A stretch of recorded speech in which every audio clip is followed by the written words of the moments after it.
15 सदियां गुजरते चलियां, जिक्र नबी दा जारी है। 15 सदियां गुजरने चलियां, जिक्र नबी दा जारी है।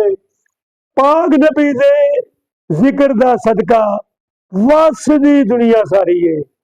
पढ़िया करते सुनिया कर तू मोमना इनू खुश होके, पढ़िया करते सुनिया कर तू मोमना इनू खुश होके।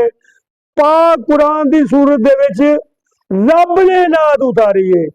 पढ़िया करते सुनिया कर तू मोमना इनू खुश होके। पाक कुरान की सूरत दे विच, पाक कुरान की सूरत दे विच रब ने नात उतारी है।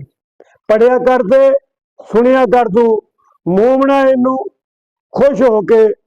पाक कुरान की सूरत दे विच रब ने नात उतारी है।